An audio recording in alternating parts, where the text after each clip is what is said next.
So thank you so much for coming to how war has changed the energy climate.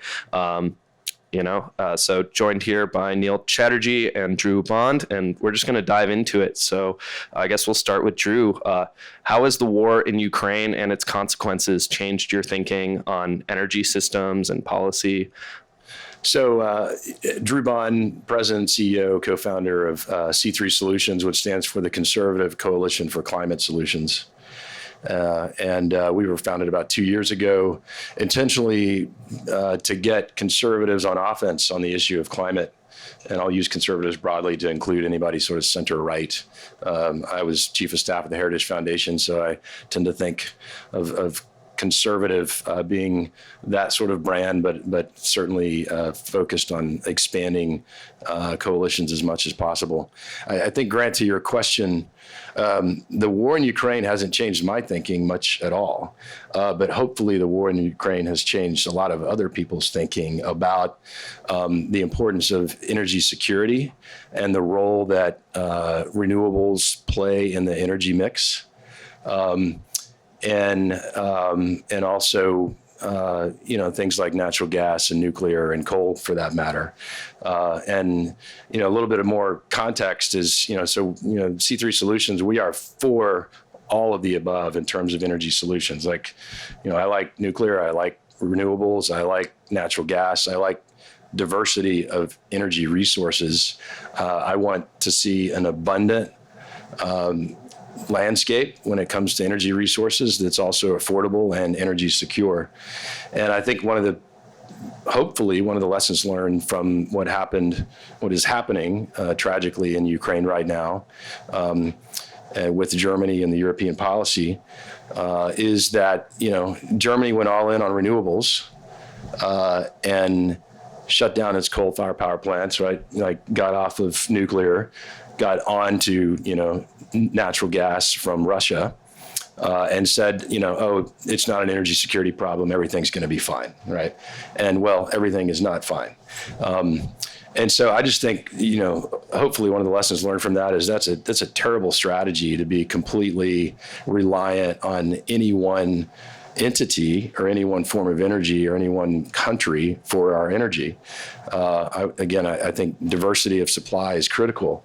And I got into this climate, energy, and environment space back when we were fighting a war in Iraq, and we were not yet energy independent, or at least energy secure here in the United States. We were still importing energy and not yet exporting it in the way we are today. Hopefully one of the lessons learned from the war in Ukraine and what's happening in Germany with the energy policy there is diversify supply. Renewables are not bad, but renewables are, have their place, right? And so you need baseload energy. I'm the CEO also of a solar company. So again, I'm not anti-solar, but the idea that like Germany would become so pro-solar, given where they are with their geography, just made zero sense. And so, the last thing I'll say on that, and then I'll hand it over to my friend Neil, is that I think, to put it in maybe something of a shorter saying, if you will, a lesson learned, is that I think bad climate policy is actually potentially worse than bad climate change. And I mean that in sincerity. Is like, yes, there is such a thing as bad climate change, but that bad climate policy, the overreaction to any challenges when it comes to the government's intervention in these things often has unintended consequences, and we're seeing that play out right now. So how has the invasion of Ukraine changed or affirmed kind of your beliefs about energy policy and energy systems? No, I agree with a lot of what Drew just laid out. By way of background, so my name is Neil Chatterjee. I most recently served as both a commissioner and chairman of the United States Federal Energy Regulatory Commission. The Federal Energy Regulatory Commission, or FERC, is the agency in the United States that's responsible for the reliability of the grid, for making sure that when Americans hit the switch, that the lights come on. The commission also plays a critical role in evaluating applications for energy infrastructure, such as natural gas pipelines and liquefied natural gas export facilities. And so during my tenure at the commission, I was privileged to really have a front row seat to the energy transition in the United States, but globally as well. And what I found was remarkable was that when I first came to work as a young aide in Congress, we were working on the Energy Policy Act of 2005. And at that time, we were contemplating the United States being a net importer of liquefied natural gas, that we would be constructing and siting liquefied natural gas import facilities in the U.S. And it's really remarkable that over the course of the next decade, we found ourselves in a position where the United States could become a net exporter of energy writ large for the first time in almost 60 years. And, this was an exciting development to me. And I made the case much in the way that Drew just did, that this was positive for the United States of America geopolitically in giving our allies an alternative to Russian and Qatari gas. It was a positive economically in that it would stimulate job creation here in the U.S. And it actually also had a positive climate impact in that clean U.S. LNG displacing dirtier sources of fuel overseas actually lowers global carbon emissions. And so I thought this was a winning case and was surprised to find, a great deal of resistance. We saw resistance when it came to the offtake, something that used to be a matter of routine. The siting of natural gas pipelines had become very combative, and we had protesters coming to the commission, to our homes, to job sites.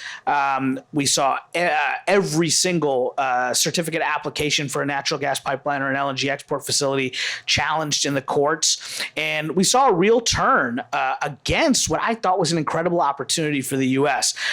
Then Secretary of Energy Rick Perry and we got made fun of because we Secretary Perry referred to U.S. LNG exports as freedom gas. I echoed support for that, and people mocked us for it.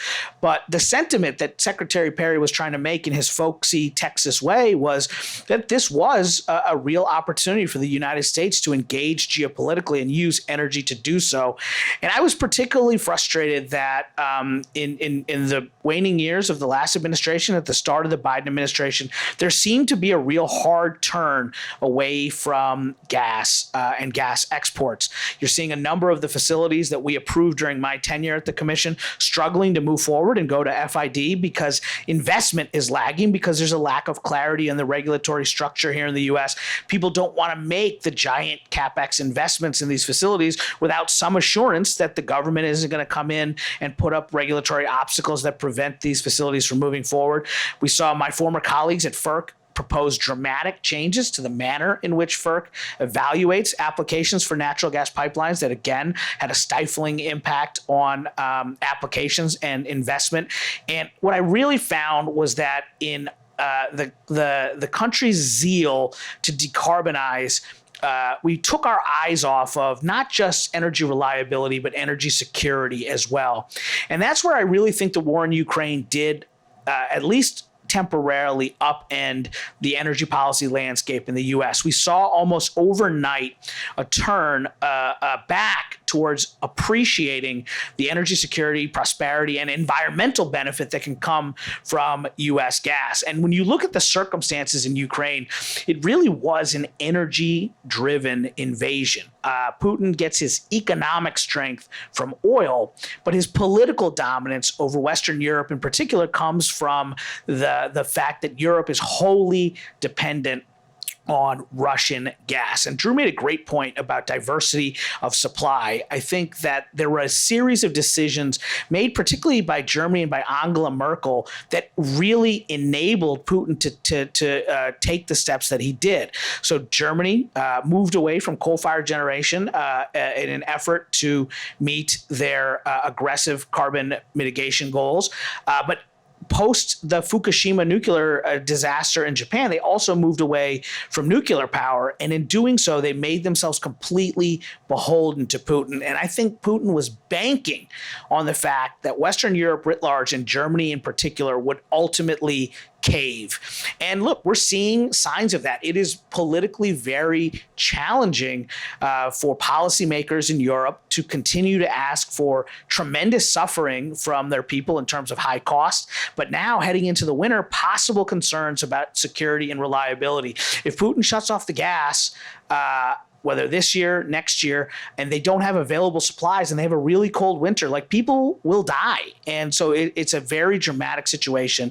And I think Putin is banking on Western Europe crumbling and caving on this. And it may be playing out. So some of these same companies in the U.S. that are looking at this opportunity to fill the void and really aid our allies and provide this alternative supply to Russian gas are finding a reluctance on the part of their European counterparts to engage in long-term contracts. Now, the argument that is being made by stakeholders on the European side is they don't want to enter into long-term contracts because they don't want to trap emissions for the long term. They only need gas for the short term. They don't want to lock in these long-term deals and be reliant upon U.S. gas into the foreseeable future.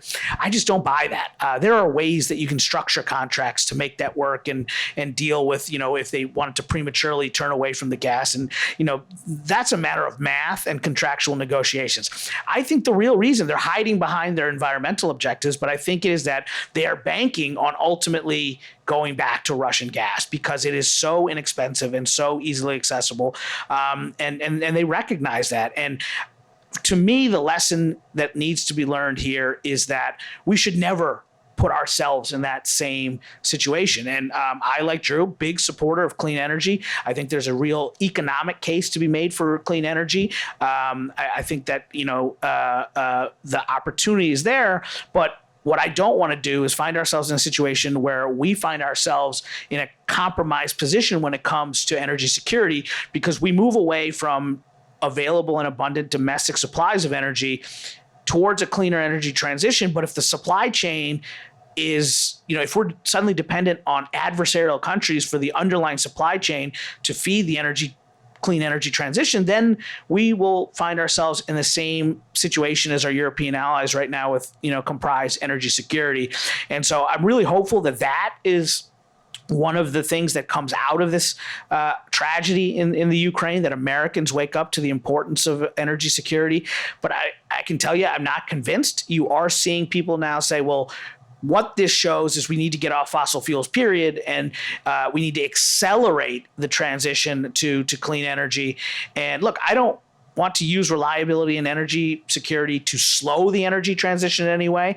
I'm just saying we have to take it really seriously, and we can't just brush it under the rug and say, well, it's all going to work out. Yeah, I think one of the pieces that's really important that I feel like is missed, because it's the other side of this, is a bad transition will lead to there being no transition or even a regression. If you can't keep the lights on, someone will promise to do it, and they probably won't do the thing that the German Greens want to happen.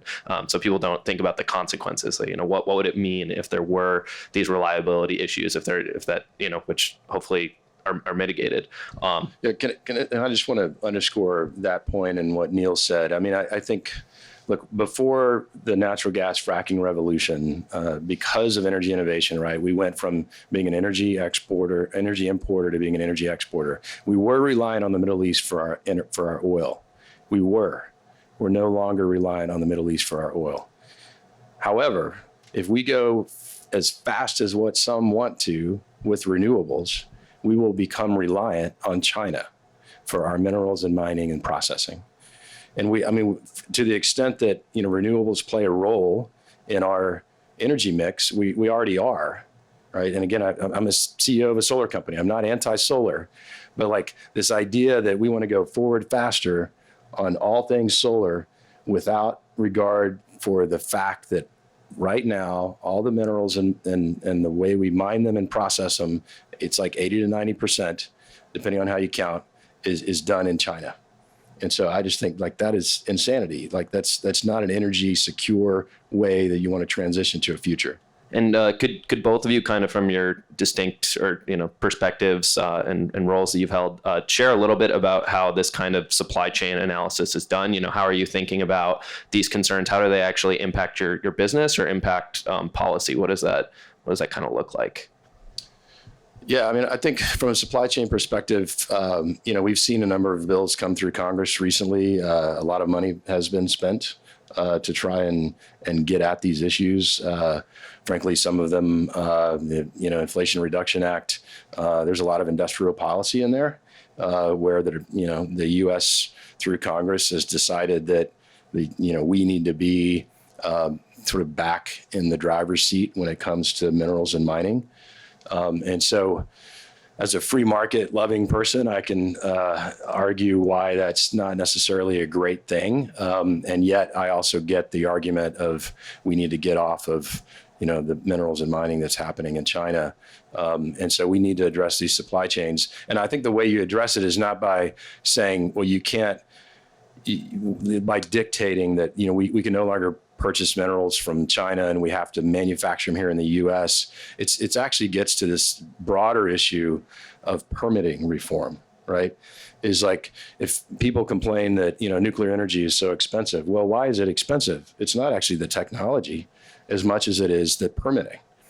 And so if you want to build a solar array, a power plant in the United States, or you want to build a pipeline, or you want to build a nuclear power plant, or you want to build a mineral and mining facility, you will quickly run into the environmental laws that are there to protect the environment.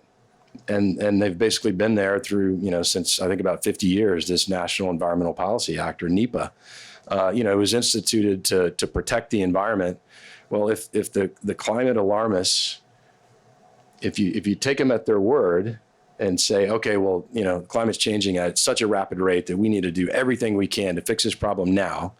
Well, why won't they let us change NEPA and implement some more rational reforms so that you can actually construct and build and, commission power plants in the United States, whether it's, natural gas or nuclear or renewables. So I think there's a real problem there that, I've written an op-ed about this when the Inflation Reduction Act passed. There was some good stuff in there, but there was also a lot of bad stuff in there. My op-ed was entitled "The Climate Cart Before the Horse," because you got to get the permitting right, or we're just trying to spend more money through a hose that has a kink in it, and it's not going to go anywhere. Yeah, I mean, I want to just fully associate myself with all those comments. He's spot on so many points. I'll just, kind of elaborate on them since I agree with them all. What I'm seeing from a market perspective is you're seeing two different objectives sort of collide. Yes, there was a lot of industrial policy in the Inflation Reduction Act with the idea of bringing the supply chain home for clean energy. And that was a smart thing to do from a security perspective, but it's going to have key consequences from an economic perspective. Earlier, I said that I was bullish on clean energy because of the strong business case for clean energy. That business case evaporates because if you bring that supply chain home, because one of the reasons that renewables have been thriving beyond subsidies and mandates has been that we're able to get these low-cost component parts from Asia. And what we saw earlier this year is the Biden administration was really in a conundrum when some domestic solar manufacturers brought a complaint to the Commerce Department to investigate whether, in fact, China was circumventing tariffs by dumping these parts through, I believe it was like Thailand and Vietnam and Laos and Cambodia, and whether and that had a real chilling effect, just that investigation alone on solar deployment in the U.S. And so the Biden administration pulled back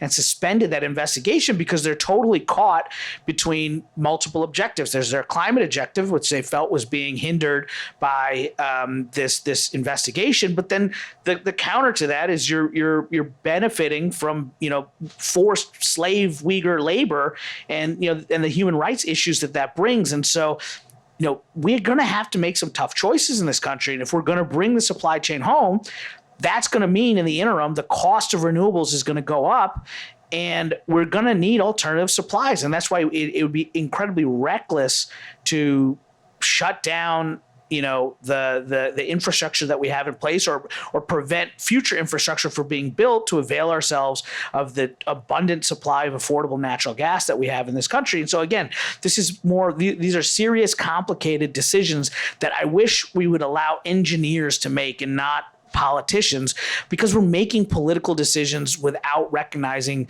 kind of the reliability and energy security components to it. When it comes to permitting reform, I agree wholeheartedly. And so in my role at FERC plays a role in setting the ROE policy and providing incentives for transmission.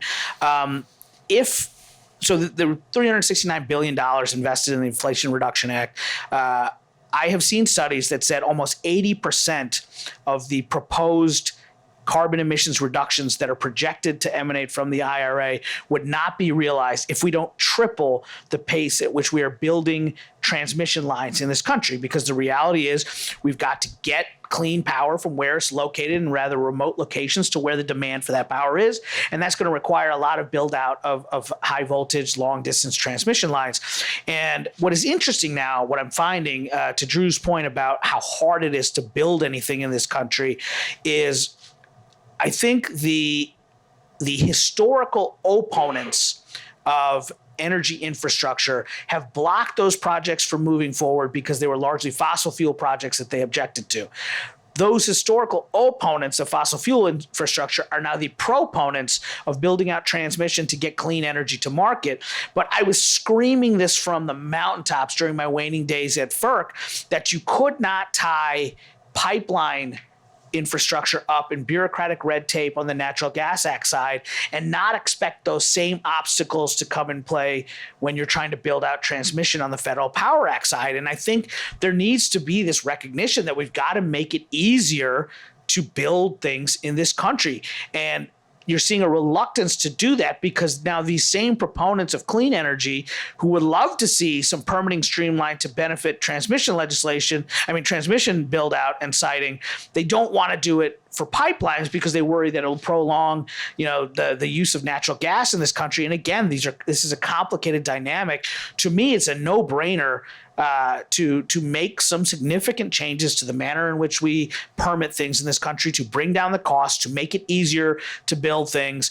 And yes, it may lead to the increased build out of some natural gas infrastructure in the short term, but in the long term, if it does lead to the build out of the necessary transmission that's going to be very hard to build, then that could be a win-win for everybody. And it's frustrating to me that these historical opponents of energy infrastructure, that they don't see that, and they don't see how important making permitting easier to do in this country, how significant that is. And so these are all complicated dynamics that need to be addressed in an even-handed way. So when you're thinking about permitting from the position of FERC, what is kind of the role there for that level of approval versus these more local considerations? So for example, kind of as you said, not even just the some of these sustainable, renewable activists and stuff, they do want the building of these transmission lines because they know they need to exist. But then you have these stories of wind developments and solar developments getting shut down in this not in my backyard kind of thing. So can you just help us to understand a little bit about those dynamics? NIMBYism is bipartisan. And look, I dealt with this in my time at FERC. Eminent domain is not something that breaks cleanly on ideological or political lines. If you look at the Kelo decision, it was not a, partisan 5-4 SCOTUS decision. I mean, conservatives have deep concerns about eminent domain, but sometimes eminent domain is necessary to get critical infrastructure built in this country. But it's hard. And so what we're finding on transmission, what these proponents of the clean energy transition are finding is that, there's a lot of state and local opposition to building out these transmission lines, particularly when it comes to these states in the middle. Like, let's look at offshore wind, for example. If you're bringing in a ton of offshore wind off the Atlantic coast and you need to get it to where the demand is, what happens to the states in the middle who are neither seeing the benefit of the generation or the consumption of the power, but are having transmission lines built through their properties, and maybe the only benefit that they're getting is, alleviated transmission congestion. But there's a possibility that the commission, FERC, may even make them pay for that alleviated transmission congestion because they view that as a benefit. And so now suddenly you've got a transmission line coming through my property that I'm not getting the benefit of the sale of the power. I'm not getting to use the power, and I may even have to pay for it because of evil. Like, you can see why that is a very challenging dilemma. In his permitting reform legislation, Senator Manchin put in a provision that would basically give FERC supersized authority to override state and local objection. And I thought it was notable that my successor, the Democratic chairman of the commission, said he wouldn't even use that authority if Congress granted it to him, because I think even he realizes how really polarizing and toxic that would be to override some of this state and local objection to this build out. So it's going to be hard. Here's another piece that no one is really talking about. I see a collision coming between environmentalists and the environmental justice movement. Because the reality is the easiest way to get things built in this country is to use existing right-of-ways. Well, if you use existing right-of-ways, you will get your clean energy infrastructure built more rapidly, but that means you're going through the same communities that ostensibly, are victims of past environmental injustices. So are you going to, not go through those communities? Are you going to have to go through other communities? Good luck seeing what that litigation looks like. There are real challenges that need to be addressed. And what is frustrating to me is, again, we're so focused on the objective. We're so focused on the need to decarbonize. We sometimes skate over some of these really challenging complexities. Yeah, you asked the right question to the right man, this guy right here. I mean, he knows FERC and the ins and outs of that better than anybody. I agreed on that. That Manchin provision was just such a poison pill, this idea that, you'd suddenly give just eminent domain authority to FERC writ large was actually quite frightening. I think one of the things I wanted to comment on your point about this collision course between the environmental community and the environmental justice community. I want to kind of pan out a little bit and talk about that from a global perspective, because I think here's where we see some inconsistencies on these arguments. And again, I want to be careful here. It's easy to sort of bash some of the crazy ideas and the insanity that's happening around energy and climate policy. And just say, walk away from it all. It's all a hoax. Somebody else needs to fix it.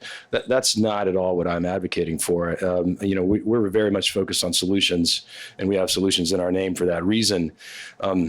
We just happen to think that the best thing that you can do from a solution perspective is actually expand economic freedom. And so, to my point about environmental justice and the environmental community writ large. If you want to solve the issue of climate change by reducing greenhouse gas emissions as fast as possible, also in a way that is, energy secure and rational, or even if you want to try and solve it and not do it in a rational way, fundamentally, the real issue is you've got to deal with the developing world. The developing world is developing fast. Population growth, I forget the numbers, but it's like, we're talking about doubling the population and by something like 2050. Don't quote me on that, but maybe it's 2100, but it's in a lifetime essentially. And so you've got the developing world who wants and needs and deserves energy. And so, the reality is that again, as much as I love renewable energy, renewable energy is not there yet in terms of its ability to scale and provide clean, reliable baseload power.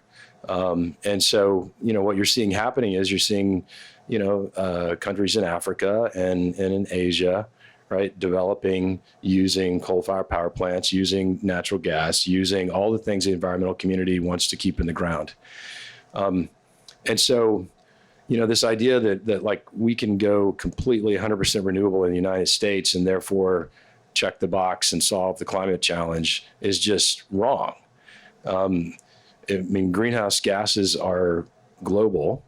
And so what you really need to do is help address the developing world and their appetite for abundant energy. So, well, it turns out, right, and we actually did a study on this, and we have a second version coming out called Free Economies Are Clean Economies. If you really care about the climate, then I would advocate that you should really care about expanding economic freedom.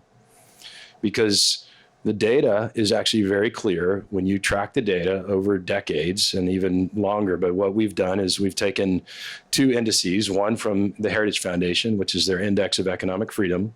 It's, they've been doing this for 27, 28 years now, tracking countries around the world in terms of how economically free they are. And all the metrics are, the size of government, taxes, regulation, how efficient is their business environment, how easy is it to set up and operate and build a business.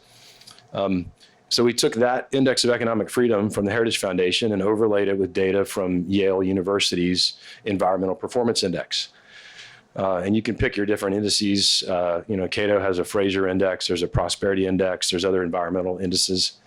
But I think what you'll find is what we found is that countries that are economically free are twice as clean as countries that are uneconomically free. So again, if you want to really care about the environmental community and the environmental justice of the world and give people what fundamentally they really deserve, which is prosperity, then you have to expand economic freedom. There is no track record that I can find where communism, socialism, or dictatorships are good for the environment. So in spite of what the extreme left would say, which their argument is the climate's changing and it's changing so rapidly, therefore we need to throw out democracy and the government needs to step in and solve the problem. Well, if you're the party of science, if you're the group of people that care about data, the data is actually pretty clear. It's economic freedom wins every time for the environment. And so again, if you want to accelerate energy innovation, you want to do what's best for the planet and for people, you really need to expand economic freedom because that is the way that we get the types of innovations that are good for the environment. So I don't know if we've fully resolved who's taking what chamber of the legislature yet. I know it's being figured out or tabulated as we speak still, but or last I checked. But I guess to kind of close this off, what would either way, we're going to have a bipartisan, we're going to need a bipartisan agreement to make anything happen in the next, at least 2 years. What high leverage kind of changes would you hope for to actually have a successful green transition, clean transition? What kinds of things would you like to see? And can you just share a little bit about what that might look like? Like, what is the energy mix? What kinds of things are under tapped, just so we can end on kind of a positive note? I feel like in energy, it's easy to be like, oh, there's this complexity, this issue, this problem. It's really tough. But what does success look like? And if you can tie in the free market elements, democratic elements, it's all great. Yeah, look, people ask me all the time, like, all right, Neil, you've just laid out all these complicated challenges in the energy space. Like, what's the solution? And I'm telling you, I'm not saying this to be funny. We need to make energy policy boring again.